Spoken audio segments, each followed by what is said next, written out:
Hello दोस्तों, welcome to JEE NEET academy. जैसे कि आप सभी को पता है कि जैसे बिहार बोर्ड का रिज़ल्ट आज आया है क्लास 12 का, तब से बहुत सारे फ़ोन कॉल और क्वेरीज आ रहे थे। मेरा 75% मार्क्स बोर्ड में नहीं आया है, तो क्या मैं IIT NIT या फिर IIIT में एडमिशन नहीं ले सकता क्या? तो जितने भी बच्चे हैं जिनका परसेंटेज 75 से कम है, वो सारे बच्चे बहुत ज़्यादा परेशान हैं कि आखिर हमें NIT IIT या फिर IIIT में एडमिशन मिलेगा या नहीं मिलेगा। तो वीडियो को स्टार्ट करने से पहले मैं आप सभी लोगों से रिक्वेस्ट करूंगा कि वीडियो को लाइक और चैनल को सब्सक्राइब कर दें, ताकि इसी तरह की इंपॉर्टेंट इन्फॉर्मेशन आपको मिलती रहे। तो चलिए हम लोग वीडियो को स्टार्ट करते हैं। तो मैं आप लोगों को क्लियर कर दूं कि जो आपके बोर्ड में मार्क्स आते हैं उसका जो क्राइटेरिया है उसमें 2 कंडीशन है। पहली कंडीशन तो ये है कि आपका जो मार्क्स है वो मिनिमम 75% मार्क्स होने चाहिए। और इसी चीज़ को लेकर बच्चे बहुत ज़्यादा परेशान होते हैं कि सर मेरा 75% मार्क्स नहीं आया है, तो क्या मुझे JEE मेंस का एग्ज़ाम नहीं देना चाहिए क्योंकि मेरा 75% मार्क्स नहीं आया है। तो मैं आप लोगों को बता दूं कि JEE मेंस IIT NIT और IIIT में एडमिशन लेने के लिए 2 क्राइटेरिया है। सबसे एक क्राइटेरिया तो है आपका 75% मार्क्स आपका होना चाहिए, आप अगर किसी भी बोर्ड से हैं। और दूसरी जो क्राइटेरिया है वो है आपका टॉप 20 परसेंटाइल, यानी आपको टॉप 20 परसेंटाइल में भी आना होता है।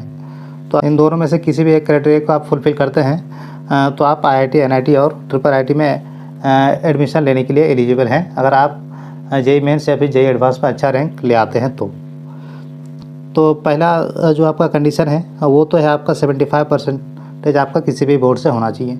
और दूसरा कंडीशन आपका ये है कि आपका जो कैटेगरी वाइज टॉप 20 परसेंटाइल में आपका आना ज़रूरी है। आप ये टॉप 20 परसेंटाइल क्या है?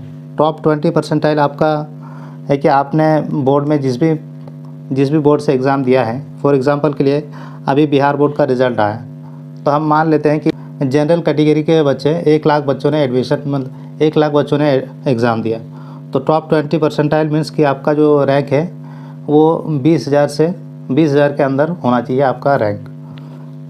तभी आप टॉप 20 परसेंटाइल में कहलाएंगे। अगर आप उसी तरह से अगर आप OBC में आते हैं तो जितने भी OBC कैंडिडेट इस एग्ज़ाम में अपीयर हुए हैं वो उसका आप टॉप 20 परसेंटाइल में आपको आना पड़ेगा।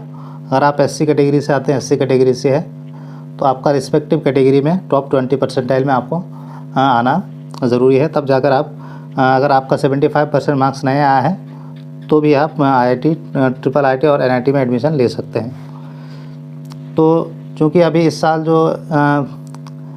अभी जो आपका रिज़ल्ट आया है, तो इससे अभी तक बोर्ड ने ये क्लियर तो अभी नहीं किया है कि ये टॉप 20 परसेंटाइल के लिए कैटेगरी वाइज कितने मार्क्स होनी चाहिए। ये आपको बाद में पता चलेगा। जैसे आपका ये जनरली जब जोसा का काउंसलिंग होता है तब जाकर ये बोर्ड निकालती है कि टॉप 20 परसेंटाइल रिस्पेक्टिव कैटेगरी में क्या होने वाली है। तो हम लोग पिछले 2 साल के टॉप 20 परसेंटाइल का मार्क्स देख लेते हैं बिहार बोर्ड का, जो बिहार बोर्ड ने NTA को दिया था।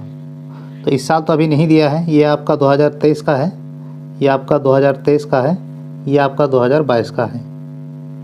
तो 2023 में जनरल कैटेगरी के स्टूडेंट के लिए अगर 343 नंबर वो लाया है तो वो टॉप 20 परसेंटाइल में आता है। अगर कोई OBC कैंडिडेट है और उसका अगर मार्क्स 317 से ज़्यादा है तो वो टॉप 20 परसेंटाइल में है। SC ST PWD कैटेगरी में के लिए अगर वो 310 से ज़्यादा नंबर लाए हैं तो वो टॉप 20 परसेंटाइल में है। यानी अगर इतने नंबर आप बिहार बोर्ड से लाते हैं तो आप IIT NIT और IIIT में एडमिशन लेने के लिए एलिजिबल हैं। अगर 2022 की देखें तो 2022 में आप देख सकते हैं कि जनरल कैटेगरी के लिए मिनिमम 341 नंबर था। अगर 341 नंबर से आपका ज़्यादा था तो आप टॉप 20 परसेंटाइल में आते थे। OBC के लिए 312 नंबर था और SC के लिए 303 नंबर थे, ST के लिए 307 और जो PWD कैंडिडेट था उनके लिए भी 307 मार्क्स टॉप 20 परसेंटाइल के लिए रिक्वायर्ड था।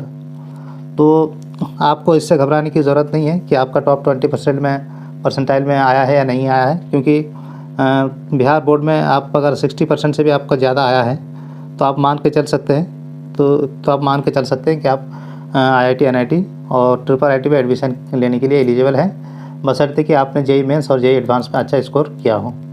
तो आई होप कि आप लोगों को आप लोगों का जो डाउट था वो क्लियर हो चुका है। तो अगर ये वीडियो आप लोगों को पसंद आया है तो वीडियो को लाइक और चैनल को ज़रूर से सब्सक्राइब कर दीजिए, ताकि इसी तरह की इंपॉर्टेंट इन्फॉर्मेशन आप लोगों को मिलती रहे।